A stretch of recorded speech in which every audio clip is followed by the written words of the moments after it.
Gênesis capítulo 14. 4 reis lutam contra 5. Naquele tempo, Anrafel, rei de Sinear, Arioque, rei de Elazar, Quedorlaomer, rei de Elão, e Tidal, rei de Goim, saíram à guerra contra Bera, rei de Sodoma, contra Birsa, rei de Gomorra, contra Sinabe, rei de Admá, contra Semeber, rei de Zeboim, e contra o rei de Belá, que é Zoar. Todos esses últimos juntaram seus exércitos no vale de Sidim, onde fica o Mar do Sal. Veja só, o Mar Salgado, ou o Mar Morto, é ainda hoje a porção de água mais densa da terra. Fica 400 metros abaixo do nível médio do mar e tem uma concentração de sais de cloreto e de brometo superior a 25%. O Mar do Sal, ou Mar Salgado, ou ainda o Mar Morto, está ladeado por montes e cobre parte do que foi na antiguidade o Vale de Sidim, onde teria ocorrido a batalha nas proximidades das cidades de Sodoma e Gomorra. Continuando, versículo 4. Por 12 anos ficaram sujeitos a Quedorlaomer, mas no 13º ano revoltaram-se. No 14º ano, Quedorlaomer e os reis que a ele tinham se aliado derrotaram os Refaíns em Asterote Carnaim, os Zuzins em An, os Emins em Savé, Kiriataim, e os Oreus desde os montes de Seir até Euparã, próximo ao deserto. Depois voltaram e foram para Mispate, que é Cádiz, e conquistaram todo o território dos Amalequitas e dos amorreus que viviam em Azazon Tamar.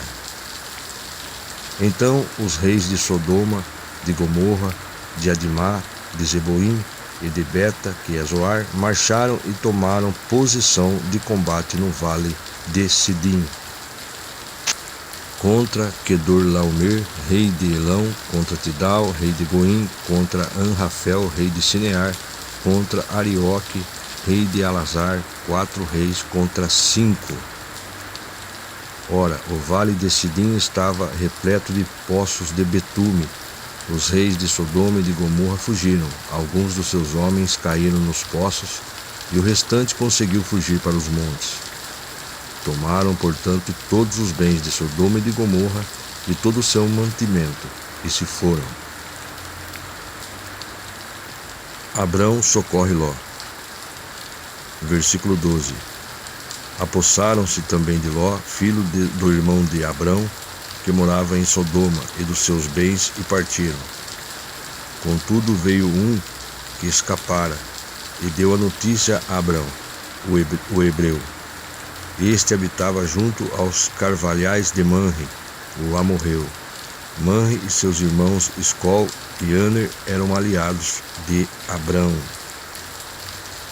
A expressão hebraica Ibre quer dizer aquele que vem de longe. Aparece aqui pela primeira vez na Bíblia, ainda que no capítulo 10, versículo 21, haja uma indicação de que os filhos de Sem foram chamados semitas, e Eber, que ainda que descendente distante de Sem, tenha dado origem à palavra hebreu para identificar sua posteridade. Contudo, em termo étnico, era normalmente usado por não-israelitas com preconceito e menosprezo. Versículo 14.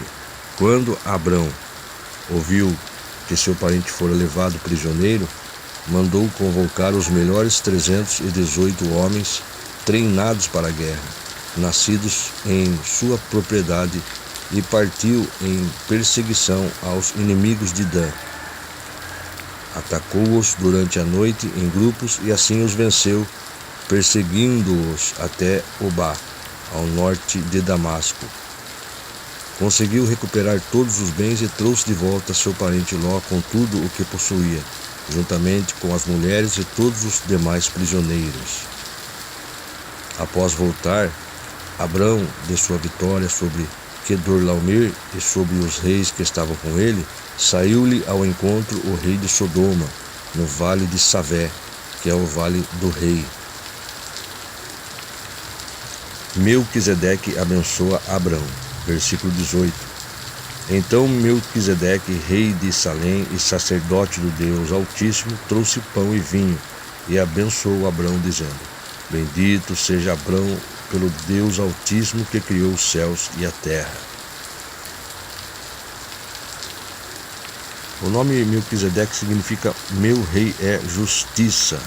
Ele é apresentado como rei sacerdote, mencionado apenas 3 oportunidades em toda a Bíblia. Aqui, onde lemos, nos Salmos 110 e em Hebreus capítulo 5 a 7. Não há registro de seus antepassados nem sua descendência, e é ele quem surge trazendo pão e vinho para compartilhar e celebrar com Abraão. Hebreus 7, 1, 2. Que reconhece na sua pessoa autoridade sacerdotal, ele confia a parte do rei, o dízimo, de todos os seus despojos para Deus. Salém é uma forma abreviada de Jerusalém, Salmo 76, 2, e faz referência à palavra shalom, paz e prosperidade em hebraico. Deus Altíssimo em hebraico, El Elohim, é um dos títulos de mais rara ocorrência na Bíblia e transmite a ideia que Deus é o ser supremo e todo-poderoso, superior a toda e qualquer suposta divindade no universo. Um poderoso e especial aviso às populações pagãs. Lucas 1, 32, 35. Toda essa simbologia faz dessa passagem uma prefiguração de Jesus Cristo, o Filho eterno de Deus Altíssimo e o Messias, nosso grande sumo sacerdote, Hebreus 4,14, cujo sacerdócio é, portanto, segundo a ordem de Melquisedeque e não de Arão, Hebreus 7,11, em relação aos Salmos 110,4. Continuando, versículo 20. Seja louvado o Deus Altíssimo que entregou os teus inimigos nas tuas mãos. Então Abrão lhe entregou o dízimo de tudo. Mais tarde o rei de Sodoma propôs a Abrão: dá-me as pessoas e os bens poderão ficar todos contigo. Mas Abrão declarou ao rei de Sodoma: ergo minhas mãos em adoração ao Senhor, o Deus Altíssimo, Criador dos céus e da terra, e juro que não ficarei com nada do que é teu, nem um fio da linha ou uma tira de sandália, para que jamais venhas a reclamar. Abrão ficou rico à minha custa. Versículo 24. Nada quero para mim, senão o que os meus servos comeram e a porção pertencente a Aner, Escol e Manre, os quais me acompanharam. Que eles recebam seu devido quinhão.